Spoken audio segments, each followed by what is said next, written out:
A Tradition of Ingenuity, December 28, 2023. When I was in Thailand recently, I gave a Dhamma talk on some of Ajahn Fuang's teachings and the two words that he stressed the most, which were, be observant as you meditate and as you go through the day, and use your ingenuity.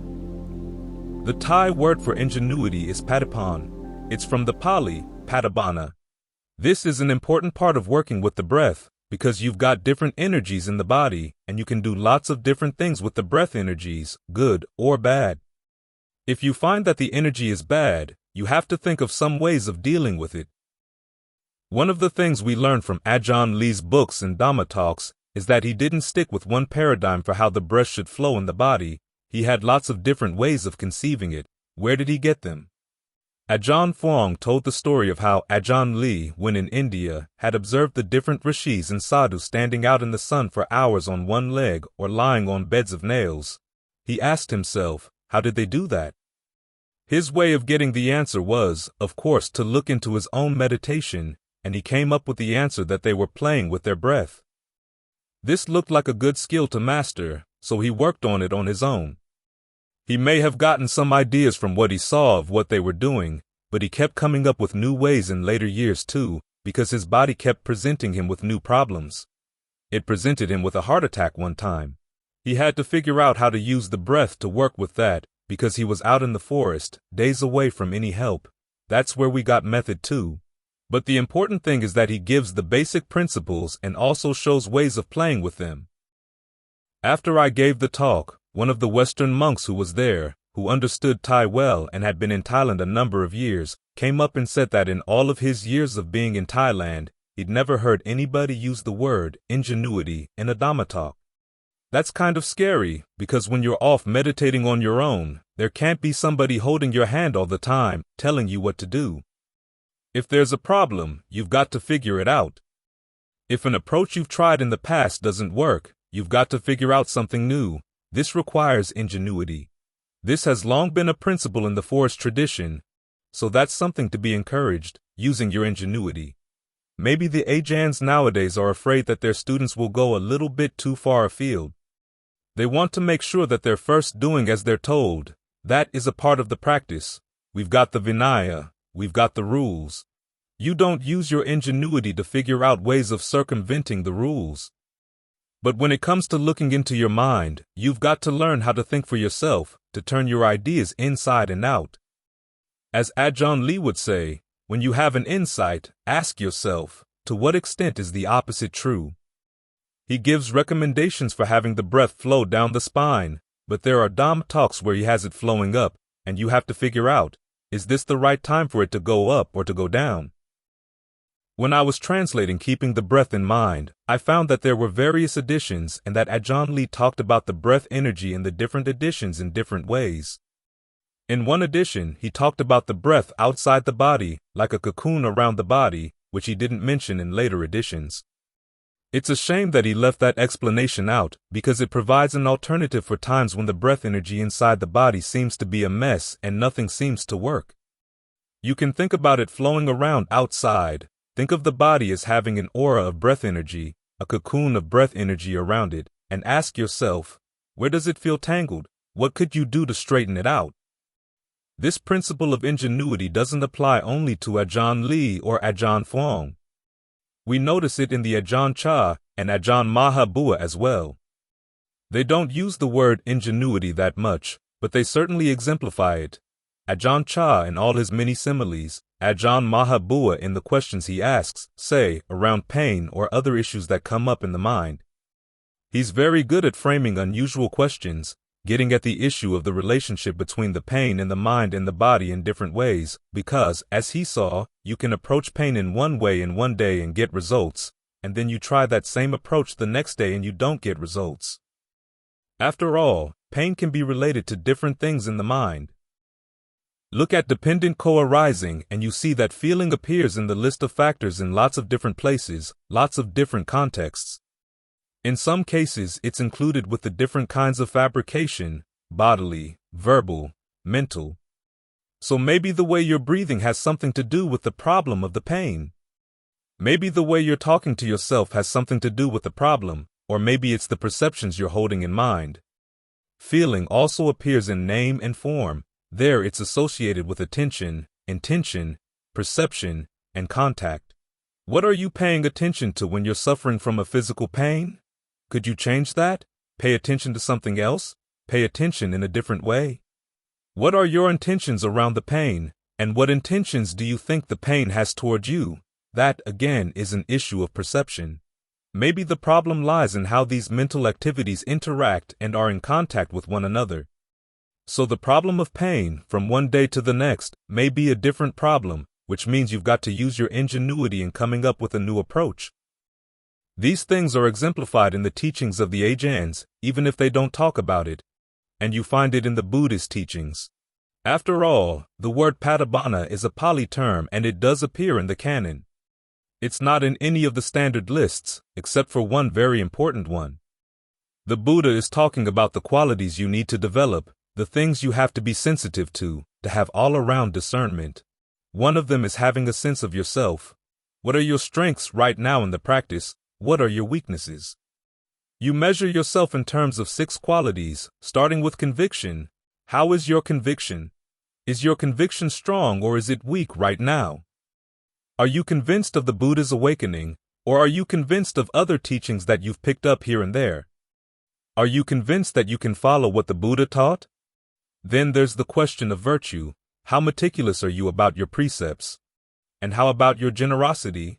Are you truly generous with the things you have? And not just things. Are you generous with your knowledge? Are you generous with your time? Are you generous with your forgiveness? Then there's learning. How much do you know about the Dhamma? The Buddha said you want to take what's in the suttas and in the Vinaya as your standard for judging what's Dhamma. So it's good to have a good working knowledge of those texts.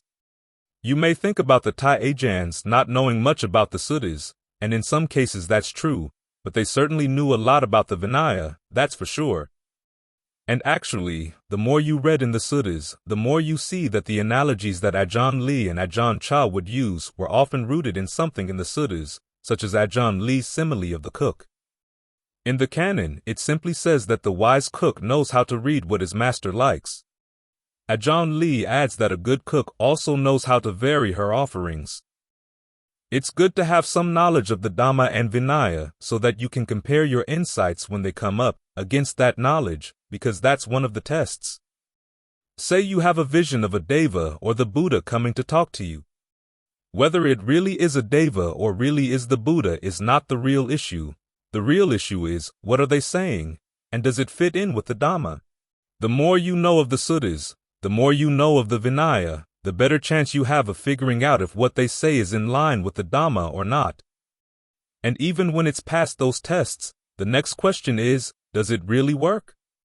You have to put it to the test in your actions and learn to be circumspect in judging the results. This is where the next quality comes in, which is discernment. How clearly do you see what's going on in your own body and mind? How clearly do you see your own actions? And in particular, how clearly do you see where you're causing suffering and what you can do to stop? Then there's the 6th quality, which is ingenuity. How good are you at figuring things out? A lot of this has to do with figuring out what's a good analogy for framing the issue of what's going on in your body and mind right now. There's a whole body of thought around the idea that our thinking, even though we may use abstract terms, is never really abstract. There are hidden metaphors behind the way our language shapes things, even in the abstractions. You want to be sensitive about what metaphors you're applying unconsciously to your practice. Are you applying the right metaphors? This is why the Buddha would engage in cross-questioning. Someone would ask him a question, and he wanted to make sure that the person had the right paradigm for understanding the answer, as when he was asked if he'd ever say anything unpleasant. It was a trick question. A prince had been put up to asking the question by some Niganthas, with the idea that if the Buddha said yes, he would say things that were unpleasant. Then the retort could be, then what's the difference between you and ordinary people down in the market? If he said he never would say anything unpleasant, they had him on record for saying things about Devdatta that Devdatta didn't like, such as the fact that Devdatta was going to go to hell for having caused a split in the Sangha. So the prince posed the question to the Buddha, and the Buddha said, "There's no categorical answer to that. But before he explained how he would determine when to say something pleasant and when to say something unpleasant, he asked the prince, "Suppose your baby son got a sharp object in his mouth, what would you do?"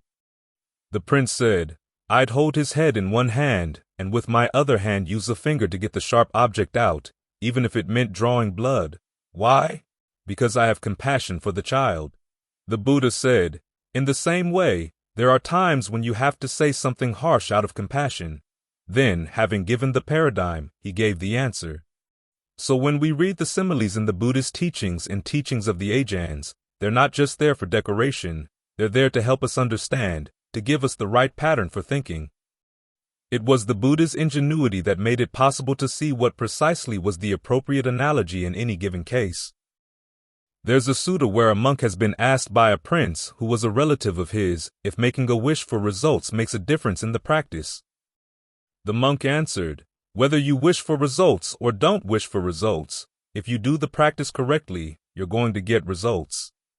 If you don't do it correctly, you're not going to get results, no matter how much you wish for the results." The prince decided that was a reasonable answer and shared some of his food with the monk. The monk then went to see the Buddha, and the Buddha said, "What you said was right." Then the Buddha went on to give a whole series of analogies. If you want to get milk out of a cow, if you're twisting the horn, no matter how much you want the milk, you're not going to get the milk. If you pull on the udder, you get the milk. Even if you don't wish for milk, but if you happen to pull on the udder, you're going to get milk. He went down through a whole series of analogies like this. Then he said to the monk, "If you had given these analogies, then the prince would have been even more impressed with your answer." The monk replied, "How could those analogies have occurred to me? They're your ingenuity." It's interesting, the verb he used there. They actually had a verb for ingenuity, ingenuitize. The active part of the verb is not what your mind does, it's what the idea does. The idea comes to you. So this is part of what ingenuity means. You leave your mind open to new ideas coming in. Where they come from doesn't really matter. The question is, are they appropriate? So it's good to leave your mind open for new possibilities, because after all, we suffer because of our limited range of what we think is possible. We have to open our minds and say, yes, true happiness is possible. It is possible for someone like the Buddha to gain awakening and to be able to teach the way to others. I'm one of those others, so it's possible for me to gain awakening too.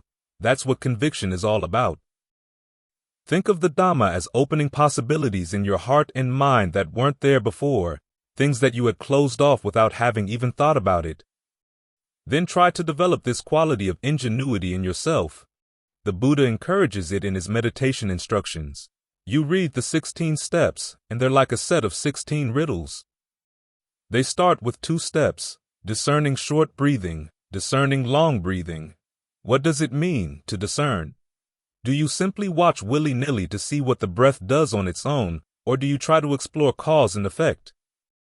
When the Buddha talks about discernment being penetrative, it's more than just watching things arising and passing away, it's understanding cause and effect. So does it mean that you experiment with the breath to see what long breathing does for you and what short breathing does for you, and you decide which is better? That's one of the ways in which you can understand discernment. Then the question is, which way of understanding is better? Which gets better results? Then there's the question of training yourself to be aware of the whole body as you breathe in, the whole body as you breathe out. What does that do? And how do you do that? He also talks about breathing insensitive to rapture, sensitive to pleasure.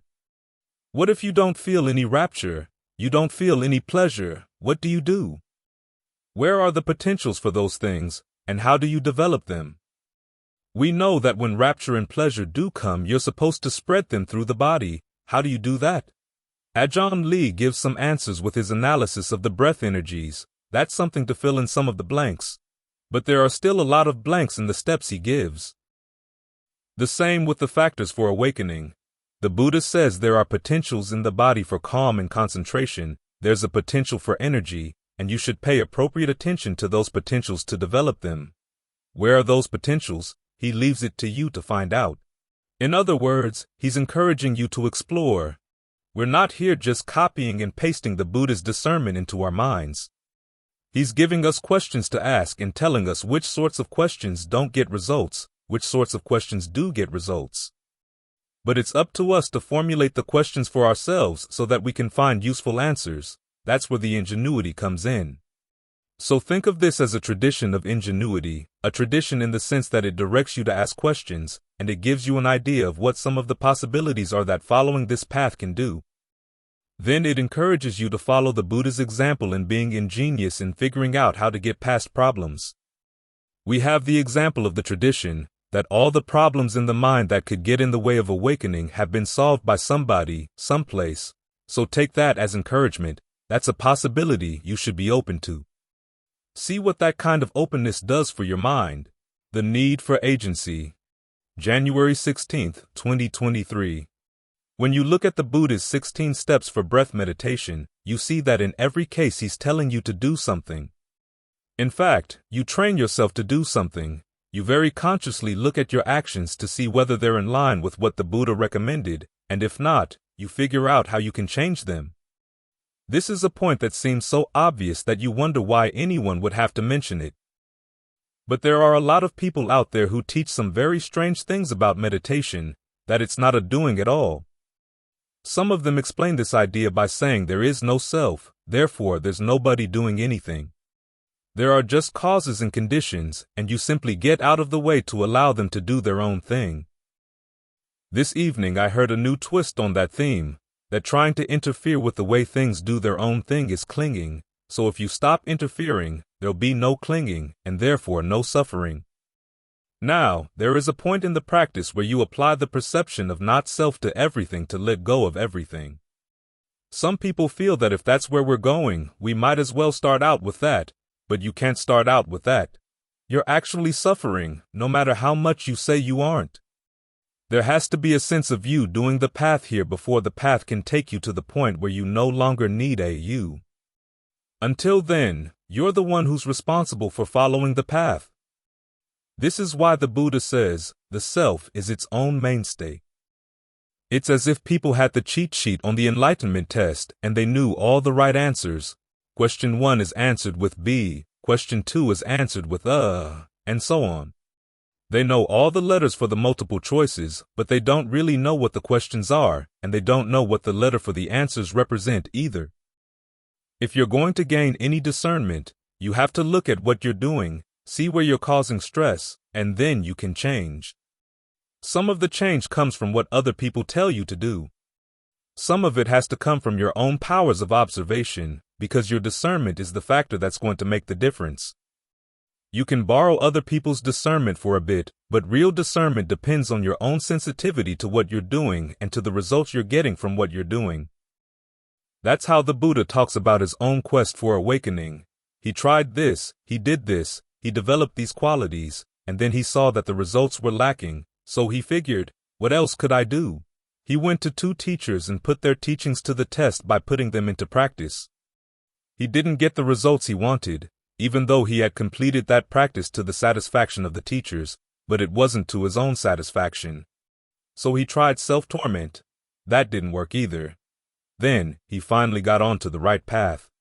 It was all through trial and error, taking responsibility for his actions, and when things didn't turn out right, trying to figure out other ways he could do things. Now, if you think the practice is not something you do, you're going to miss that opportunity. But who's the you who's doing it? The Buddha doesn't talk too much about that. You already have a you. All he's asking is that whatever you have, it's part of a state of becoming you've developed, so train it to be competent. Train it to be confident that you can do this. That's what the teachings on conceit that Ven Ananda once gave to that nun are all about. Other people can do this. They're human beings. I'm a human being. If they can do it, why can't I? We ultimately try to get rid of the conceit, but we have to learn how to use it skillfully first. The same with craving. It's okay to crave awakening. Other people have gained awakening. The fact that they've done it, there's the news that they've done it, and you have a desire to have what they've got. It's not that you're going to take away what they've got, but you want to have that same attainment. That's a craving that keeps you on the path. So, throughout the practice, It's a matter of doing things, using things, that you will then have to overcome. You use your sense of self that at some point you'll have to put aside. But you do that first through using your sense of self as agent so that you can really get to know the principle of karma. As you're sitting here right now, there are some things appearing in the mind caused by what you're doing right now. Other things appearing in the mind are a result of past actions. So, there are some things that are happening in the mind that you don't take responsibility for right now because they come from past actions and can't be changed, but you do take responsibility for what you do with them. You're sitting here focusing on the breath. Other thoughts may come into the mind, but for the time being you say, nope, not going there.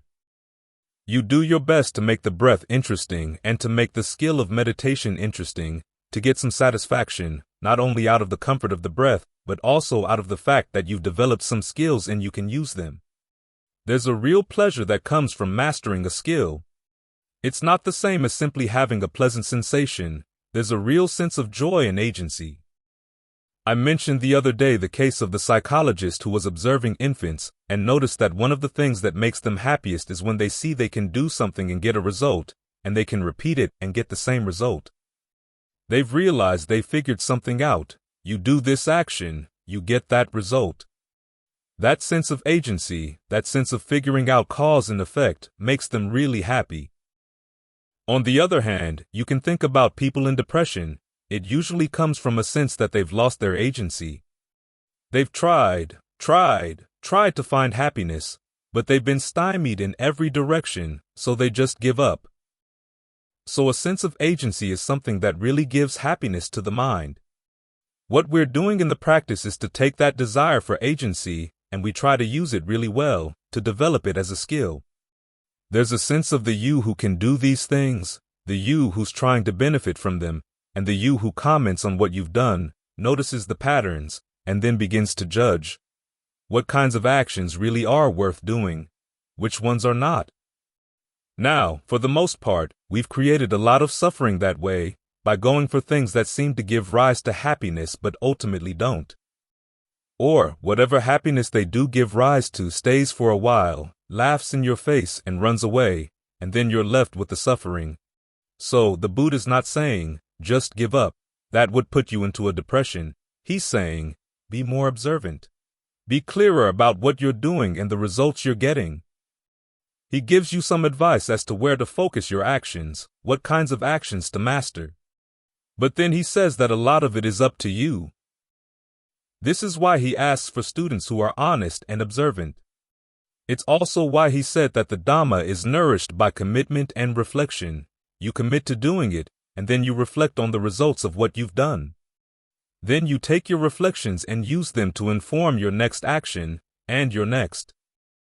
Pursue this as a skill because it's through pursuing these skills, the skills of mindfulness, the skills of concentration, that you really get to know the principle of karma. After all, we're working on a type of karma here that's really special. The Buddha says there's bright karma, there's dark karma, there's a mixture of the two, and then there's karma that's neither bright nor dark. It's the karma that leads to the end of karma. That's the path to the end of suffering. You're not going to put an end to karma without understanding it, without understanding the principle of cause and effect, and seeing exactly how far your agency can go. So, instead of having you simply accept that you can't do anything and be okay with that and dress it up so that you forget that it is a kind of mild depression, or sometimes a severe depression, the Buddha has you take that process of delighting in your sense of agency and pursue it, using it to delight in abandoning unskillful qualities and to delight in developing skillful qualities. That's the practice of delight that he recommends. He said this is how people put an end to the effluence. You delight in the Dhamma, you delight in abandoning, you delight in developing, you delight in seclusion. You delight in the unafflicted, a term for nibbana, indicating that it's totally free from any limitation or disturbance. Before you get to the unafflicted, you delight in the idea that your actions can take you to such a place. And you delight in non-objectification, the kind of thinking that's able to avoid conflict. You delight in the idea that you can attain a state that's totally conflict-free. So you're taking your delight in agency, and you're applying it in the direction of delighting in the path that will take you to the end of the effluence, But this requires that you actually know the questions and the answers that come from committing and reflecting. You realize the question about self and not self is not whether there is or is not a self. You've already assumed one, so you might as well use it. But there will come a point, as you get to see things more and more in terms of actions and their results, that you see your sense of self as a kind of action. You begin to notice, when is it skillful, when is it not? Eventually, that pursuit will take you to the point where the perception of not self does get applied to everything. In other words, you've answered that question. What when I do it will lead to my long-term welfare and happiness? That's the question. The answer is found in doing the practice, committing yourself to it and reflecting on it. This is something the enlightenment cheat sheet can't tell you. So it requires commitment. A lot of people don't like to hear that. They'd rather hear that they don't have to do anything and they can be enlightened just as they are. But that's depressing. What we already are is as good as it gets? That's a horrible idea. The Buddha is teaching you a path that leads to the highest happiness. And you do that first by pursuing the happiness you can find through perfecting that sense of agency, that you really can make a difference. So, instead of seeing the attempts to make a difference in things simply as clinging or craving that you've got to abandon, you learn how to be really skillful in how you make a difference in things. Then you reach the point where you can let go of that sense of agency, the voice inside that's telling you what to do next. At this point, letting go in this way is not going to be depressing. The depressing way of abandoning agency is when you get on a raft, go 1 foot away from the shore on this side, and then you get off the raft and just sit there soaking in the water, which is very different from taking the raft all the way across and then reaching the point where you don't need the raft anymore because you've reached the safety and freedom of the other side. So, this is a path to delight in, and the delight comes from that sense of agency, perfected to the point where you don't need it anymore. It's taken you to the highest happiness you could possibly want, even more than your wants could conceive of. After all, that's what agency is all about. You want to find happiness. The situation where you are right now is not happy, or it may be happy in some ways, but it's not satisfying. You want to find something better. And the Buddha says there really is something better, and it's something that you can reach through your power of action, which is why this is a path of delight. So, don't listen to the people who would like to hand out an enlightenment cheat sheet at the door. You really want to master the skills of the path. That's the only way you're going to arrive at real answers and find the real thing, a good independent self. September 3rd, 2022. There are people who say that the idea of an independent self is the root of all evil. As long as you have the idea that you're somehow separate, that you're not totally dependent on everyone else, you're going to be selfish. You'll try to amass as much as you can for yourself and push other people away unless they can serve your selfish interests, but that's not always the case. When you realize that your true well-being lies in acting in skillful ways, acting on skillful intentions, then even if you have the idea of an independent self, you'll want to act on impulses for generosity, virtue, the desire to train the mind so that you can be truly happy. At the same time, you avoid a lot of the problems of the idea of an interdependent self.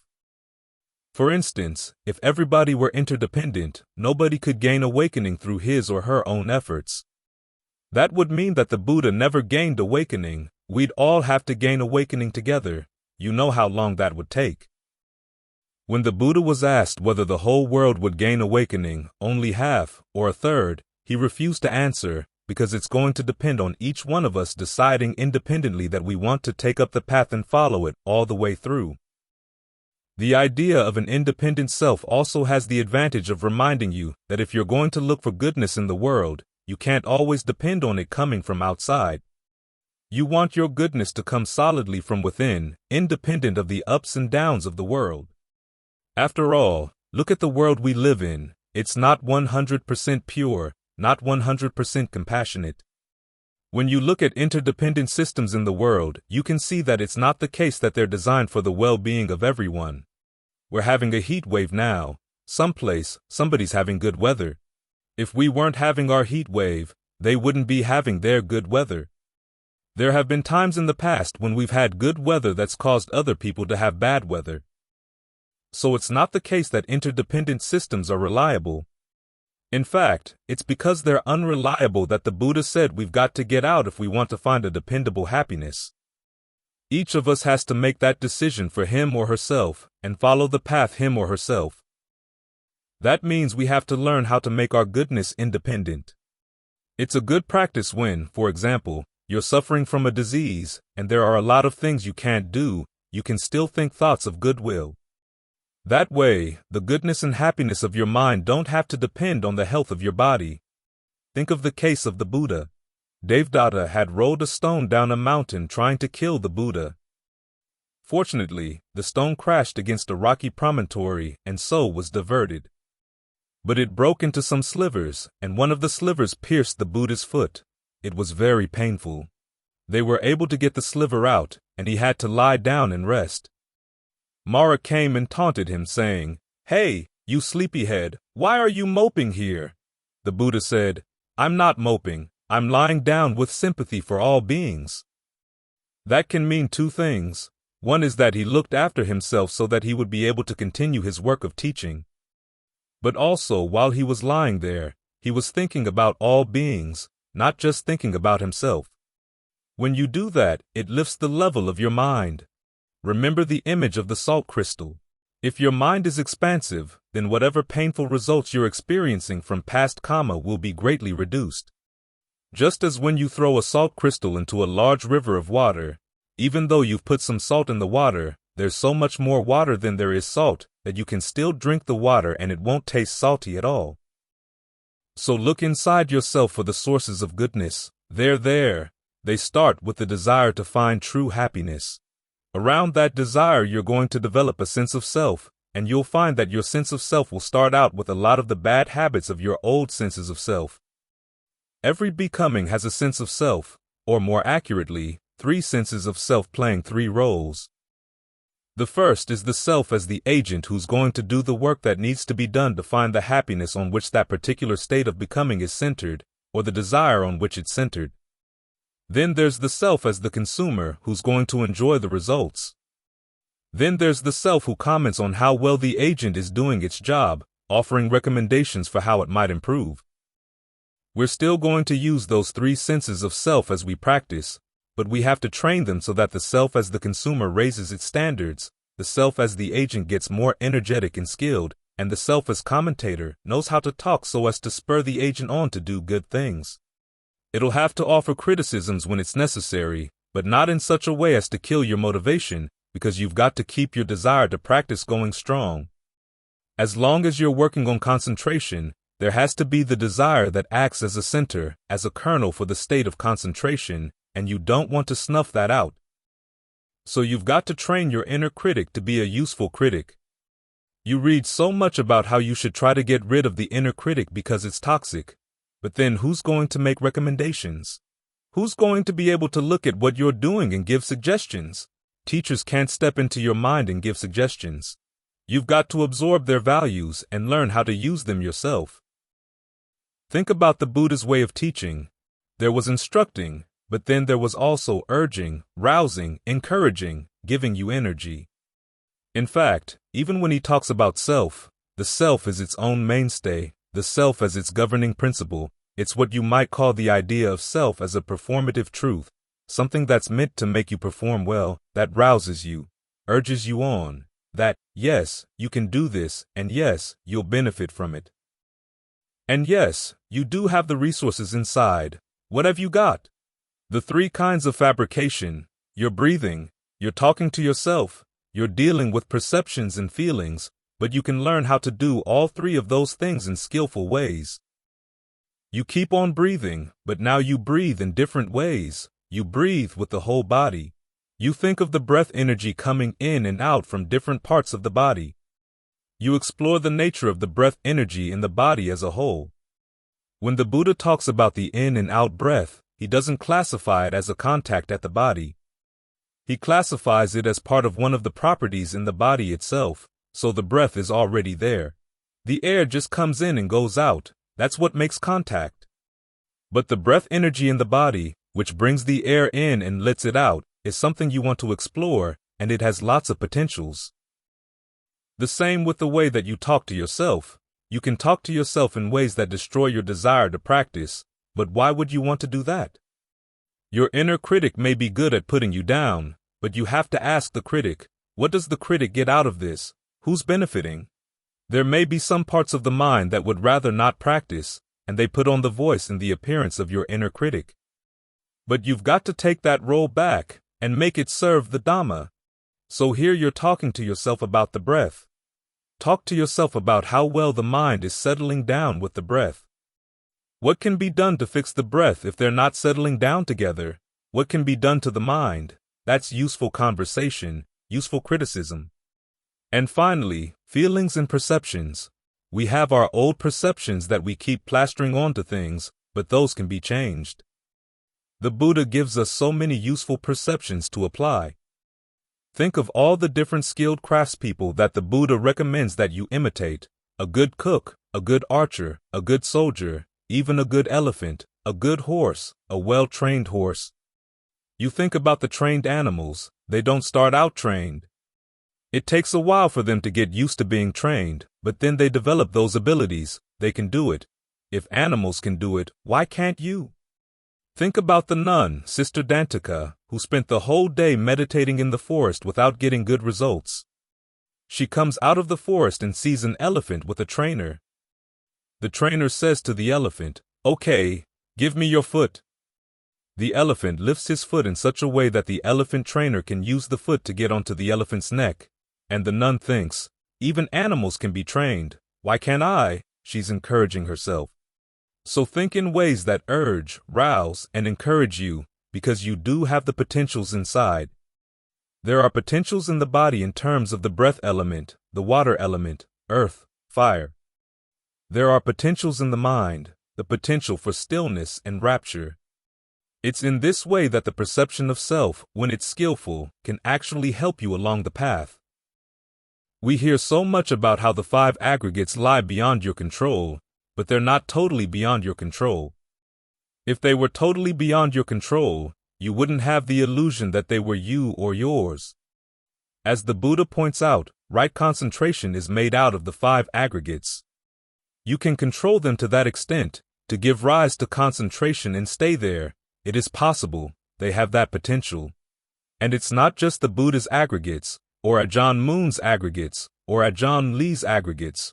Your aggregates can be shaped as well, they have that potential too. So there are times when thinking about an independent self is a really useful idea, especially at times like this when the world is going crazy. You have to remind yourself that there are sources of goodness inside and they're totally independent of things outside. We owe a debt to the Buddha for having shown us the way, and to that extent we're totally dependent on admirable friendship. But we can take those lessons and use them to find the resources within ourselves so that our goodness can be independent of the situation around us. If we want true happiness, that's what we have to do. You can think about the heat wave, but don't make the heat wave an obstacle. You can think about the situation of the world at large, but don't make that an obstacle. You have pains in your body, don't make them an obstacle. There's a way around all those obstacles, and it can be found from within. Those are some of the ways in which a sense of independent self is useful, so make the most of them. Atahi Atano Natho, April 1st, 2023. In a few days we'll observe the 21st anniversary of Ajahn Suwat's passing away, enough time for someone who was born on that date to be an adult now, but his teachings are still with us. And of course, the monastery he founded is still here, offering an opportunity for us to practice.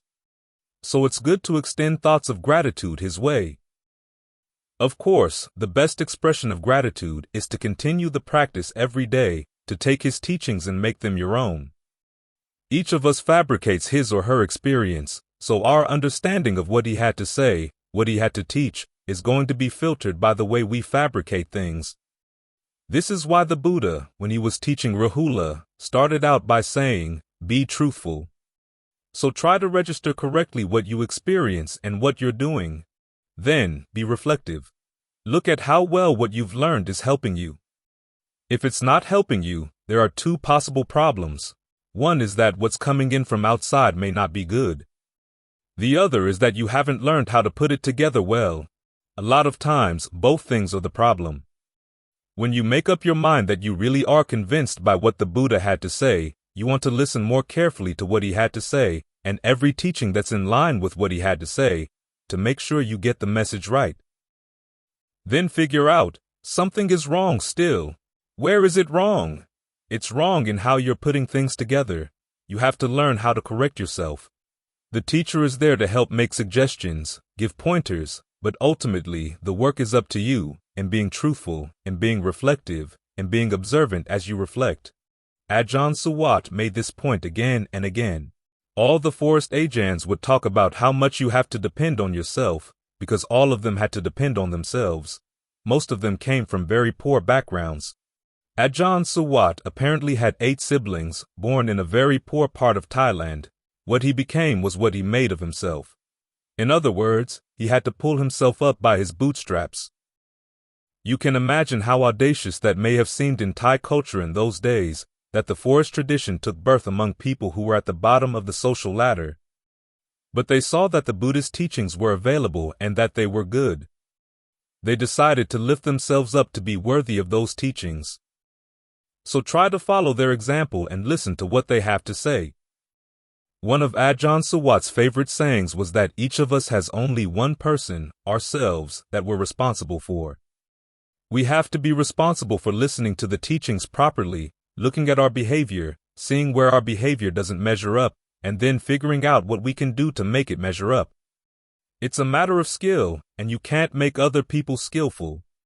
The best you can do is give them advice and set a good example by being skillful yourself, but it's up to each of us.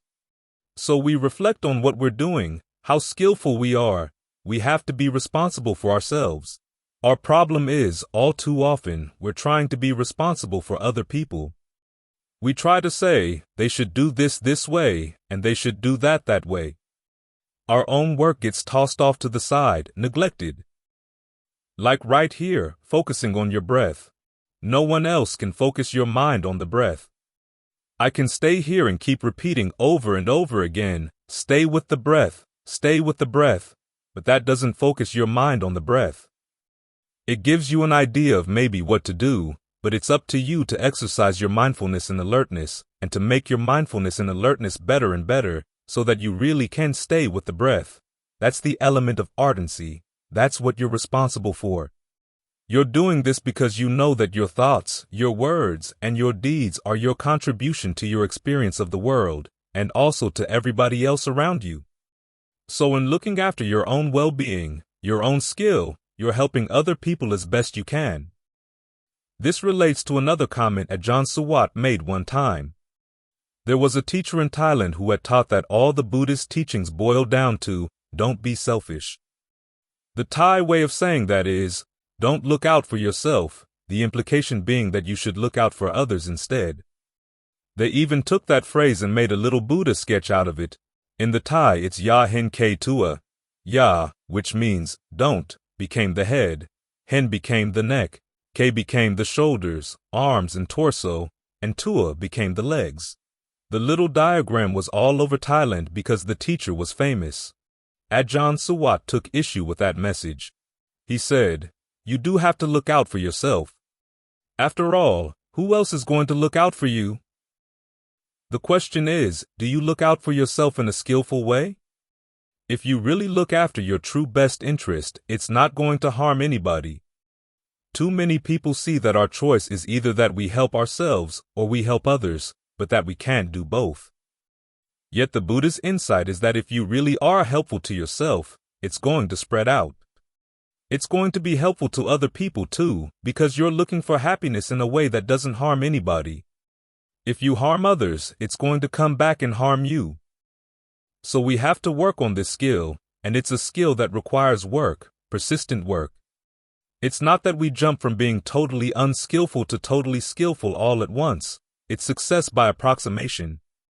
You work at it and you find yourself getting more and more perceptive, more and more sensitive, more and more discerning as the practice progresses, as you keep committing yourself to the practice and reflecting on what you're doing, and then taking what you've noticed and plowing that back into your next decision for what to do. So you do look out after yourself. This is what the phrase, atahi atano natho, means. You're your own mainstay. You have to depend on yourself. This relates to another teaching Ajahn Suwat made one time. We were just getting the monastery started, and he said one day, "We're not here to get other people, we're here to get ourselves." Now, if other people come and they like the way we're practicing and they want to practice too, we're happy to have them join us. But we're not going to change the Dhamma to attract people, to get other people, because if you do that, you lose yourself. The practice keeps pointing back in here, inside. Try to practice the Dhamma in accordance with the Dhamma. So when you're practicing mindfulness, where do you do that? Keeping track of the body in and of itself, ardent, alert, and mindful, putting aside greed and distress with reference to the world. It points inside to body, feelings, mind, mental qualities, all in and of themselves, right here.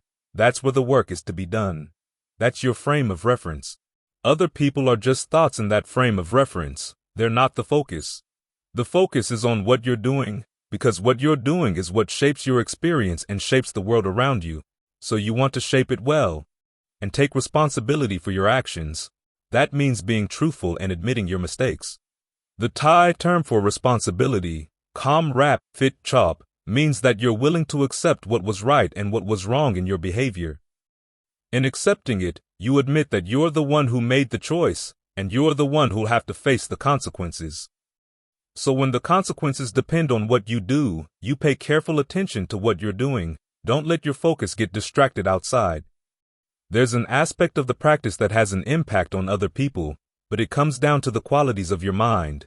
You want to be unburdensome. You want to be modest. You want to be content with what you've got in terms of material things. That has an impact on other people, but these are qualities you develop inside your mind. Think of the image of the acrobats. When you keep your balance, it helps other people keep their balance too. As you focus inside, keeping your balance means being focused on any of the 4 frames of reference in establishing mindfulness. That helps other people maintain their balance. It's too bad that that particular sutta doesn't have an image to go with the opposite side of its message, which is that when you're helpful to other people, it comes back and develops good qualities in your own mind: kindness, goodwill, patience, equanimity. So it's not the case that we don't think about other people at all. In fact, we think about how not to be harmful to them and how we can benefit by helping them. In that way, the real skill develops, which is how to find happiness in a way that harms no one and how you can depend on yourself to do this. Be responsible. Look after yourself, or in Ajahn Suwat's words, get yourself. That's the task for each of us.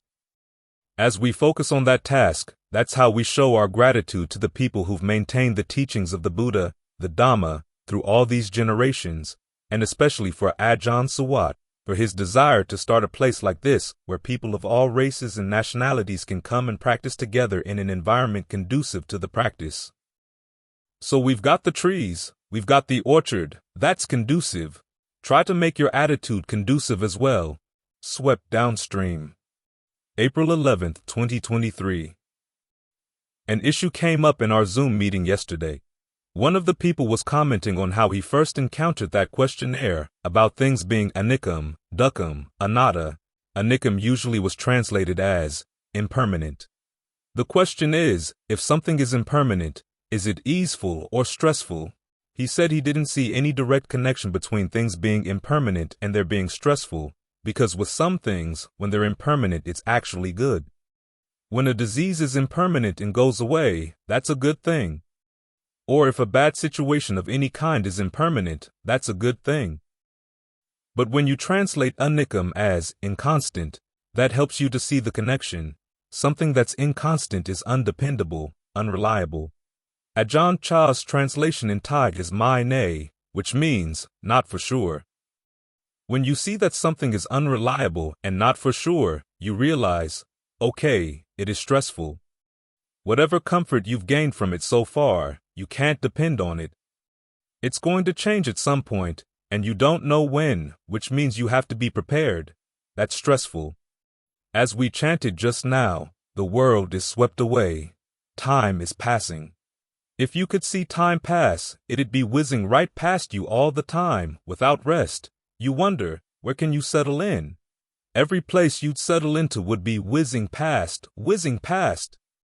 There's one theory actually that space-time moves at the speed of light. That's how fast time passes. It's awfully fast, and there's nothing you can really hold on to. There's no way you can freeze a moment or call the past back. The Buddha gives an image of someone swept downstream in a flood. He's afraid of being swept away, so he tries to grab onto the grasses on the bank. But they're just grass, and either they get pulled out by the roots, or they have sharp edges, they cut his hands, and they end up getting swept away together with him. So when you live in a world like that, what are you going to do? Most people decide to pretend it's not happening. When they create their little worlds of security, deep down inside they know that those worlds are not secure, but they keep going for them anyhow. You know the story of King Karavya talking with Ven Rathapala about why Rathapala had ordained. Rathapala points out, the world is swept away, it does not endure, it offers no shelter, there's no one in charge, the world has nothing of its own. He illustrates his points with incidents from the king's life, starting with the fact that he's aged. When he means to set his foot one place, it goes someplace else. This was after he was endowed with superhuman strength when he was young. When he has a disease, his courtiers are standing around, basically waiting, maybe even hoping, for him to die. He has no power over the disease to say, "Can you courtiers take out some of this pain that I'm feeling so that I can feel less?" Even though he's king, he has no sovereignty over his pains. And even though he has storerooms filled with gold and silver, he can't take that gold and silver with him when he dies. So he's been reflecting on this. Things are inconstant, stressful, not self, subject to aging, illness, and death.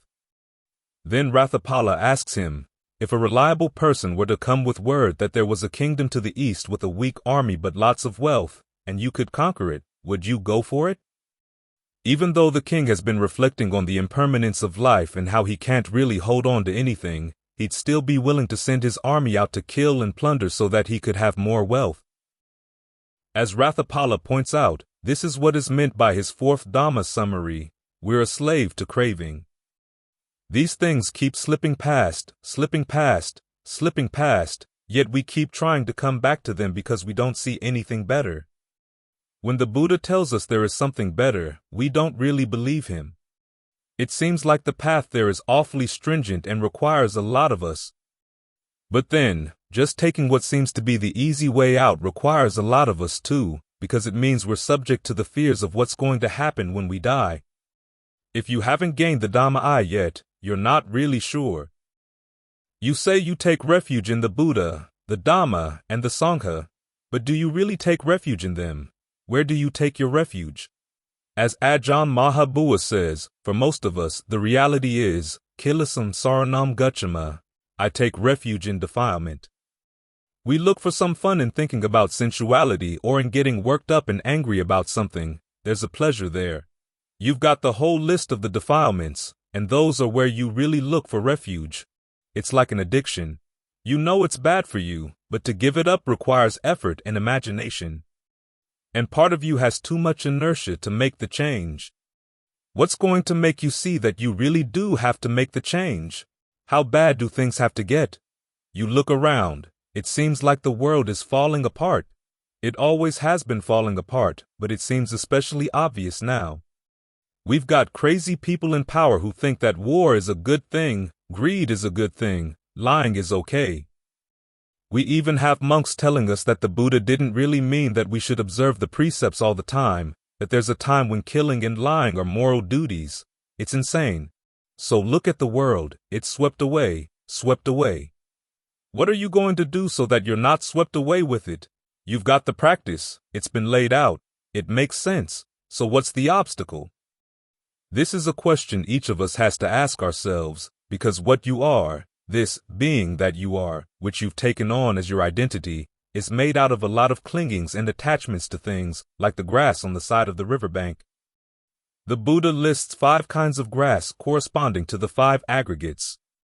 They all get pulled out as you try to grab onto them, as the flood washes you downstream. So where is your island? The Buddha says you try to establish your mindfulness, ardent, alert, and mindful, putting aside greed and distress with reference to the world, so that you can get the mind into concentration. This gives you an island that gets you out of the flood for a bit, but you're still in the middle of the river. You haven't made it all the way across. But it gives you something to hold on to in the meantime. You want to be really good at this. As Ajahn Lee used to say, the people who manage huge farms with thousands of acres, he could have added the people with corporations, with many thousands of employees, can manage to handle it. Here you have only 4 jhanas, and yet, as he says, you can't catch hold of them right. Isn't that embarrassing? As a meditator, this should be something you really should have under your control. This is what you should master. At the very least, you should get out of the flood a bit. Then look at what you've got. This island you're on, it too can get washed away. But you don't want to go back into the flood. Where are you going to go? What are you going to do? That's the challenge of discernment. But at the very least, get to that island. That should be your main concern every day as you wake up. It's only then that you can begin to rely on yourself and keep your nostrils above the water flowing past. Table of Contents. Surveying the World. March 12, 2022. Sometimes it seems like the Buddha had all the fun. In his meditation, he got to survey the world, the whole world. As for us, he tells us when we meditate, focus on your breath.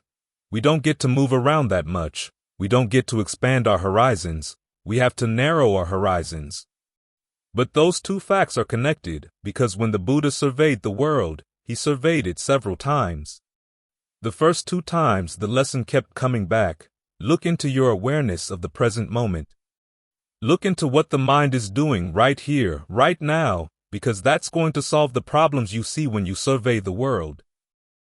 The first time he surveyed the world, he saw it as being like a stream drying up. There were fish in the stream, fighting one another over the water. No matter who won out, they were all going to die anyhow. It all seemed pointless. Then he looked around. He said that every place he could look for happiness, somebody had already laid claim to it. If he was going to find his happiness outside, he'd have to fight somebody off, just like the fish. So he looked inside. He saw that there was an arrow in the heart. If you could pull that arrow out, then you'd be free from the suffering. So the problem is not with the world, the problem is in the heart. On the night of his awakening, when he surveyed the world again, he had already seen his previous births, going up and down on all sorts of levels. The question was there a pattern? He saw that there was. All beings pass away and then are reborn in line with their karma. Their karma depends on their views, and their views depend on who they listen to.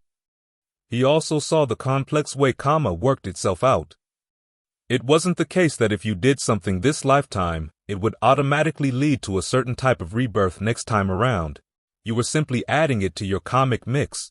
Then, at the moment of rebirth, there were choices you had to make, and they could change your immediate course. So the final upshot of that second survey of the world was, look at the mind in the present moment, because that's where the important choices are being made. After his awakening, he surveyed the world again, this time with the eye of an awakened one. He saw beings on fire with the fires of greed, aversion, and delusion, but his fires were out. So his relationship to the world was very different this time around. Now, he was free. The first time around, there was a sense of terror, samvega, because he was trapped in this world. But after his awakening, he was freed, totally free, to the point where, if he had decided not to teach, he still wouldn't be in debt to anybody. He didn't owe anybody anything. So if he had decided not to teach, nobody could do anything about it. But as we know, Sahampati Brahma got upset. Here the Buddha had been devoting all that time and energy to developing the perfections to become a teaching Buddha, and now he was going to change his mind. So Sahampati came down and pleaded with the Buddha, "Please teach. There are those with little dust in their eyes, they'll understand." So the Buddha surveyed the world again, this time with an eye to seeing if there was anyone who would respond to his teaching and benefit from it. He saw that there was, which is why he decided to teach, even though it was going to involve a lot of difficulties. When you read the story of his life, even just the section in the Vinaya, you see all the problems that the monks and nuns created for him, and those were the people who were supposedly his disciples. On top of that, he had to deal with sectarians of other kinds. Here he was, offering them a path to the end of suffering, and they didn't like it. They would attack him. That's the way it is with the human world. There's a lot of ingratitude. But there are people who will benefit from the Dhamma. So it's up to us to decide which category we're going to be in, and to take to heart the lessons he learned. With every survey of the world before his awakening, his focus had to come back into the present moment each time. So ask yourself, do you have that arrow in your heart that the Buddha was talking about, the arrow that keeps you running after things that you're going to have to fight for? Kurt Vonnegut could imagine a world in which beings didn't have to feed off of one another, didn't have to compete with one another. The planet Mercury, he said, was a honeycombed crystal that sang because one side faced the heat of the sun, while the other side faced the intense cold of outer space. Little beings called harmoniums fed off the vibrations of the crystal, instead of feeding off one another, so they were always filled with empathetic joy for themselves and for all the other harmoniums on the planet. But that was just in Kurt Vonnegut's imagination. The world we have is one where there's going to be competition. There's going to be struggle, because we all engage in the type of thinking that the Buddha called paṭibhāna. It's a hard word to translate, but basically it's the kind of thinking that starts with the perception, I am the thinker. With that perception, you've taken on an identity, and once you've taken on an identity as a being, you have to feed. Where are you going to feed? You're going to feed in the world. And guess what? There are other beings out there, feeding in the same world, and not only that, they're often feeding off of one another. Some of them want to feed off of you. There's bound to be conflict, often pretty brutal. So as you take on an identity in that way, you're putting yourself in a position where you have to get into conflict, all because of the way you think. The trick is to learn how to think in ways that don't involve an identity and don't involve a world. Where are you going to do that? Again, right here in the present moment. As you sit here meditating, you can look at things in terms of you as a meditator, successful or not successful. Or you can simply think, here are some events in the body, in terms of the four properties, events in the mind, in terms of the four mental aggregates, and what can be done with these things. Try to use good perceptions of the breath. They give you an anchor, then you apply acts of attention and intention. As they stick here, they pay careful attention to what's going on, and you can create a state of concentration. If you can stay on this level, then when you see thoughts that would go out into the world again, you put them aside. Try to stay just on this level of events happening right here, right now. You're doing this to clear the decks, because eventually you'll want to see how those thoughts form, the ones that pull you away, that want to go back to more paṭibhāna. And from a still mind, you can see what motivates them, the arrow that the Buddha talked about. So as you're here right now, if there are any thoughts of who you are or what world you're in, just put them aside. You might think of a picture of the globe, covered with one of those cancel symbols, the circle with the line through it. No worlds, just events. That's how you learn to take these things apart, because once those worlds are formed, you want either to maintain them or to destroy them. In either case, you're going to have passion for the maintenance or passion for the destruction, and that passion will create more becoming and then more becoming. But if you just look at the events that would lead up to becoming, if there has to be a becoming, let it be the becoming of concentration, where you're focused on your inner world, where there's no conflict aside from your own inner conflict. At least you don't have to fight other people off. No one else is pushing you off to the side so that they can get a better view of your breath. You've got the breath in your mind, as you experience it from within, all to yourself. And you get to see what's going on simply in terms of events. Learn how to survey this inner world in these terms, and the Buddha promises that you'll be able to get out of that sense of entrapment in the outer world, so that someday you too can survey the world from an awakened perspective, with a sense of being freed from it. If you have something to offer to the world at that point, fine, it's a free gift. But even if you don't, you've still accomplished a great deal. The world of conviction. Navigation book/meditations, 12/The World of Conviction. August 30th, 2023. Sometimes you read that the Buddha was a really nice guy. He had some interesting ideas. He didn't push them on anybody. He didn't think that they were necessarily true for anyone else, but they had worked for him and they might work for you. He didn't mean them as absolute truths. But when you actually look at his teachings and the claims he made, that he achieved unexcelled supreme self-awakening and he had tested it from many angles, the fact that he didn't push his ideas on people didn't mean that he wasn't 100% sure about them. It's simply that he realized that he wasn't anyone's creator, he wasn't anyone's father, aside from Rahula, so he wasn't in a position to make demands of you. But he was sure that if you were sincere in putting his teachings to the test, you would find that they were true. All he asked was that you had enough conviction that you'd be willing to give them a fair test. Here again, there's a lot of misinformation out there, that there's no faith in Buddhism. It's all very rational. But even rational teachings require some faith, require some conviction, and in this case, it requires a fair amount. You're going to be sitting here focusing on your breath, restraining yourself from doing a lot of other things you would rather do. You hold to the precepts again, restraining yourself from doing things you'd rather do. So you have to have some sense at least that it's worth it. Conviction comes in here. It's why the Buddha lists it as a strength, a treasure, and as a quality that he hopes becomes dominant in your mind, because it asks you to rethink who you are and the world you live in. We know what that means. Your sense of who you are in a particular world is a state of becoming, so he's asking you to take on a new state of becoming. The world you live in, if you have conviction in the Buddha's awakening, is a world in which someone has gained awakening through his own efforts and is articulate enough and observant enough to know how to teach it to others, and compassionate enough to want to teach it to others. And his compassion is pure. There was no compulsion that he teach. There's that story of how, after he gained awakening, he thought about how subtle it was, the realization he'd come to, and he wondered if it would be a waste of time to try to teach it to anyone else. Sahampati Brahma read what was going on in the Buddha's mind and was alarmed. Here the Buddha had gone to all this trouble to gain awakening, and he might not share his knowledge. So he came down from his heaven, got down on one knee, and pleaded with the Buddha, "Please teach. There are those with little dust in their eyes. They will understand the Dhamma." The Buddha surveyed the world with his own knowledge and realized that that was true, so he decided to teach. The commentators get tied into knots about this story. The idea that the Buddha could even entertain the notion of not teaching others bothers them.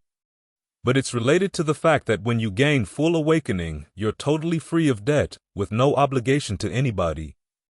Yet even in that state of no obligation, he had the compassion to teach and to go through all that effort, walking all over northern India for 45 years, teaching the Dharma, establishing the Vinaya, establishing his fourfold parisa, monks, nuns, lay followers, male lay followers, female lay followers.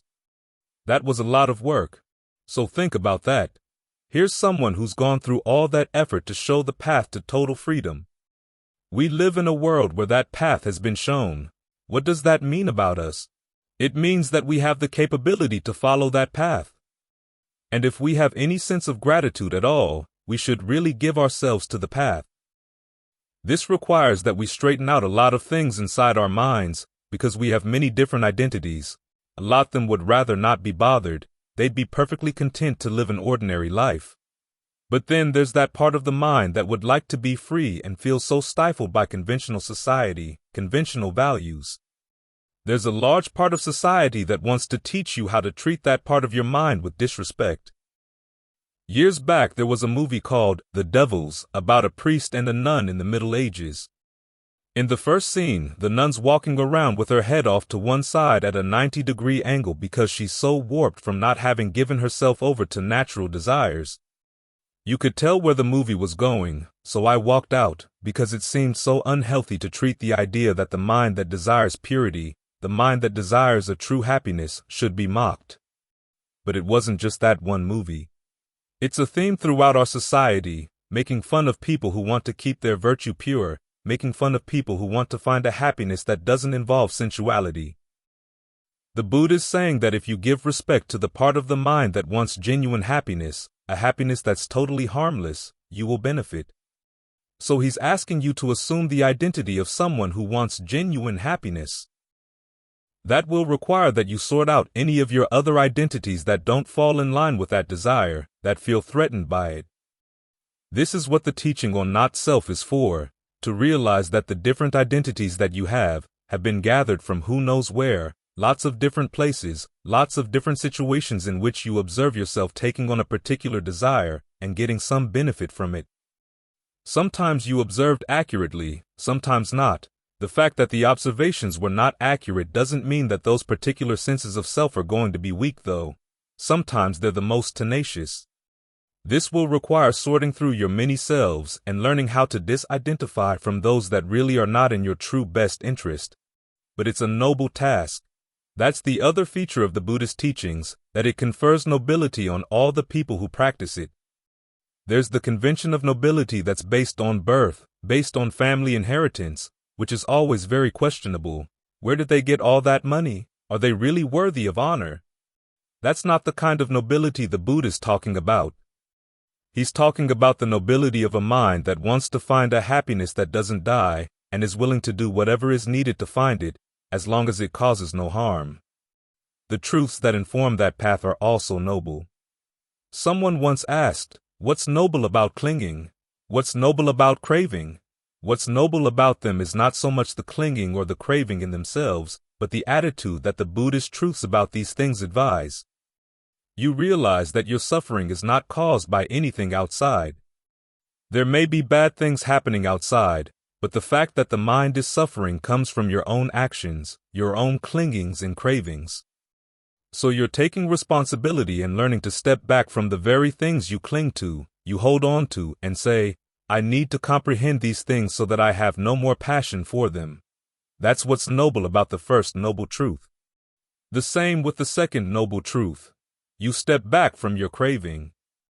You realize, I have to abandon this craving for sensuality, the fascination with thinking about and planning sensual pleasures, craving for becoming, taking on more identities, craving for non-becoming, craving to destroy any identities you have that you don't like. The fact that you're willing to step back and abandon them, that's what's noble about that truth. So this is the becoming that the Buddha has you assume through conviction as you take on the practice, that you live in a world where awakening is possible, true happiness is possible, release is possible, and you live in a world where you can become noble. And you have it within you to do so. Think of the Ajans in the forest tradition. Most of them were born into peasant homes. Someone looking from outside might say, "Where are these people going to find nobility?" Someone might say, "Well, the fact that they would put up with their sufferings stoically, that's noble." But they just didn't put up with their sufferings. They realized that they lived in a world where it was possible to find a way out, and they made the sacrifices that were needed. So when the Buddha asks that you have conviction in his awakening, that's what he's asking, that you assume that you live in a world where true freedom is possible, and you, through your efforts, can find it, and you'll be ennobled in the process. Those are good assumptions to make. All he asks is that you take them on as working hypotheses. You don't have to swear on a stack of Bibles or the whole Pali Canon that you believe. Simply look at your actions, see where they're causing harm, and figure out how not to cause that harm. That's all that's asked. Infinity. September 26, 2023. All too often, we come to the meditation straight from the narrative of the day, and then the narrative becomes part of the meditation, where it interferes with the mind settling down. If you manage to do something klutzy during the day, then if your meditation is not going well, that becomes part of that same klutzy narrative. If something upsetting or disturbing happens, it becomes part of that bad narrative too. This is why it's good to start the meditation with thoughts of all beings. Open your mind to infinity for a while. As I said earlier, it's the way the Buddha approached the night of his awakening.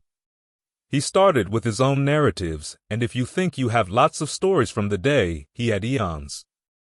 The question for him was, why were there so many different narratives, so many different lives? There were Brahmins during his time who said that whatever you were in this lifetime, you're going to be in the next lifetime. That obviously wasn't the case, because he had changed identity so many times. There was actually one strange belief that all beings after they died went to the moon and fed off the moon, which is why the moon looks so mottled, it's being eaten. Then they would fall as rain, and then turn into plants, and then, depending on what animal ate them, they would become that kind of animal. That was obviously not the case either. So the question was, what determined all these different levels of being? To answer that question, he got out of his individual narratives and started looking at the cosmos as a whole. He extended his mind in all directions to all beings. He found that they too had many lifetimes. They too kept changing identities. But he began to see a pattern. They went up and down depending on the skillfulness or lack of skillfulness in their actions. He also saw that the pattern of how this simple principle worked out was complex. Sometimes you would do something skillful in this lifetime and go to a bad destination next time around, either because of something bad you had done before, or because of some bad action you did afterwards, or because you had wrong view at death. And vice versa, you could do bad things in this lifetime and go to a good destination next time, either because you had a fund of good karma from the past, or you changed your ways and refrained from harmful actions, or developed right view at death. But the basic principle still held. Just because you escaped a bad destination for some bad actions in this lifetime didn't mean that those bad actions wouldn't eventually lead to pain or suffering someplace down the line, or vice versa. So he saw that it was through your actions that you shaped your life. It was through your intentions based on your views, and your views based on who you respected, whether you respected the noble ones or respected your greed, aversion, and delusion more. That was how you determined the course of your lives. But the power of your views at the moment of death alerted him to the fact that mental actions in the present moment could have a lot of power. So it was with that understanding that, in the third watch of the night, he focused on his present mental actions. What kind of views, what kind of intentions would lead outside of the cycle? As part of his second knowledge, he had seen that the cycle just goes around and around. It's not really a circle. It has a lot of complex feedback loops, but it goes nowhere. You go up and then you go down, then you go up again and down again. In some cases, it's almost as if samsara were a sick joke. You do lots of good things, you're generous, you're virtuous, you get rewards for that in a future lifetime, but then, in enjoying those rewards, they eat away at your own good qualities. You get lazy again, complacent again, and you fall. So he wanted out. Which meant that the question was, what kind of intentions, what kind of actions right now, what kind of views right now would lead to the way out? As the answer to that question came, he saw that the way out was to see things in terms of the Four Noble Truths, to understand what suffering is, and what he was doing right now to cause suffering right now. He also saw that he could stop doing those things, but that it would require a path of practice. He couldn't just stop. There was a path of practice he had to follow. That was the Noble Eightfold Path. So he followed the path, completed all the duties with regard to the Four Noble Truths, fully comprehended suffering, abandoned its cause, realized cessation by developing the path. That's how he gained awakening. It's good to reflect on the pattern of that night, going from his narratives to infinity, the cosmos at large, infinite in the sense that you can't see its limits, and then back to the present moment. In the same way, it's good to start each meditation with thoughts that spread out as far as you can think. The Buddha has you think about all beings in two major contexts. The first, of course, has to do with the Brahma Viharas, starting with goodwill. You wish all beings to be happy. Sometimes you hear the word metta translated as loving-kindness, but that doesn't seem to do justice to the attitude the Buddha is recommending. Pali has a separate word for love, which is pima, and the Buddha didn't place his trust in pima or recommend it as a universal attitude because, as he said, sometimes love leads to love, sometimes love leads to hatred, sometimes hatred leads to love, or hatred to hatred. Love leading to love means there's somebody you love, someone else treats them well, so you're going to love that second person. Love leading to hatred. Someone mistreats someone you love, so you're really going to hate that person. Hatred leading to love. If somebody mistreats someone you dislike, you're going to like the person who mistreated the object of your hatred. Then hatred leading to hatred. You hate somebody treats them well, so you hate that second person. It's all very partial, very arbitrary, and not very trustworthy. What the Buddha trusts more is the simple wish, may all beings be happy. Think of that second sutta we chanted just now. We thought about how to express goodwill for all the snakes and creeping things, and then said, may you depart. In other words, it's not in the nature of things that snakes and human beings can get along well in close proximity. They're better off if they keep to their separate ways. A lot of human beings are like that too. So goodwill, or metta, doesn't mean that you're going to have to love other people. Sometimes it means simply respecting their desire for happiness and hoping that they can look after their own happiness. May they all look after themselves with ease. And although metta is meant to be a limitless attitude, the Buddha does talk about it as restraint. He talks about it as a determination that you keep in mind. Now, if limitless goodwill were innate in all of us, you wouldn't have to exercise any restraint around it or to make a determination to stick with it. You'd just express your innate nature and that would be it. The problem is that we as human beings tend to be partial in our metta. Some people we like, some people we don't like. Some people we wish well, some people we wish ill. So to lift our minds from our human state to the level of the Brahmas takes work. It's a determination. You have to make up your mind that you're going to make your goodwill universal, without limits. Then you have to be mindful to keep that determination in mind so that you don't forget. And you have to restrain yourself from any impulses that go against goodwill for all, which means you also have to protect your goodwill. That's the meaning of that passage, by the way, where the Buddha is talking about the mother's love for her child. Sometimes we hear it interpreted as, just as a mother cherishes her only child, so you should cherish all beings, but the Pali doesn't say that. It says, just as a mother would guard with her life her only child, in the same way you should guard your goodwill for all beings. That's something different. After all, you're going to be meeting with lots of beings who are not especially lovable, but you've got to have goodwill for them. The image the Buddha gives is of bandits who have come to grab you, pin you down, and they're sawing you up in little pieces with a two-handled saw. He says that, even in a case like that, you have to have goodwill, starting with them and then, from them, spreading to the whole cosmos. Otherwise, if ill will takes over your mind at that point, you'll be reborn in line with that ill will, and that'll lead to a life that's not especially auspicious.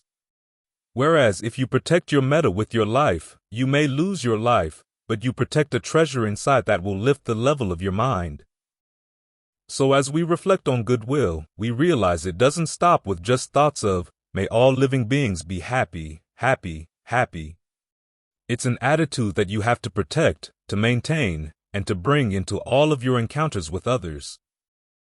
This is where it's good to think of some of the other images the Buddha gives of thinking about other beings. One is that if you see someone who's really wealthy, powerful, and has every advantage in life, the Buddha says, remember that you've been there too. If you see someone who's really poor, destitute, suffering from a disease, you've been there as well. These thoughts can, 1, induce a fellow feeling toward everyone you meet. You've probably been like that person in the past, so that's something you have in common. You shouldn't be jealous of those who are more powerful. You shouldn't look down on those who are more miserable than you. Feel empathetic joy for the first, compassion for the second. But also, the Buddha says, when you start thinking about that, it should give rise to a sense of samvega. All things are possible. That's pretty scary. This relates to another passage where he has you think about all animals. Just focus on the common animals, he says, and you realize how variegated they can be. Everything from tiny, tiny insects to whales and whale-eaters, and everything in between. Not only the creatures we know of now, but all the creatures that have been in the past that we know only through fossils. He says to think about how variegated the animal world is, and then to realize that your mind is more variegated than that. In other words, it's because of the mind that these animals have taken on those shapes, taken on those characteristics, and your mind has those potentials as well. That's a scary thought, too. Do you want to go back there? Well, no. So watch out for any thoughts of your mind that would go in that direction. Ajahn Mun once said that he, on recollecting his past lives, could remember a period where for 500 lives he was reborn as a dog because his mind was satisfied with the pleasures of dogs. What happened to him has probably happened to us. And if we don't get our act together, we're headed back in that direction. This is where thinking about all animals leads beyond goodwill, empathetic joy, compassion, and equanimity. It goes to samvega. That's a sense of terror at the prospect of having to go through all this again and again. It leads to a sense of having enough of all this and wanting to get out. That gives you good motivation for meditating, getting the mind under control, regardless of what the narratives of the day may have been. Think about that reflection we chant. I'm subject to aging, illness, death, and separation. Whatever I do, to that will I fall heir. In the original sutta, it doesn't stop there. It goes on to remind you that all living beings are subject to these things too. No matter where you might go in the cosmos, no matter what the level, you'd be subject to these things. The Buddha says that when you think about that, it gives rise to a sense of samvega, and then from the samvega, to a desire to get on the path. So it's good to think about these things. Air out your mind with infinity every time you sit down to meditate. It'll give you much better perspective on what you're doing right here and why.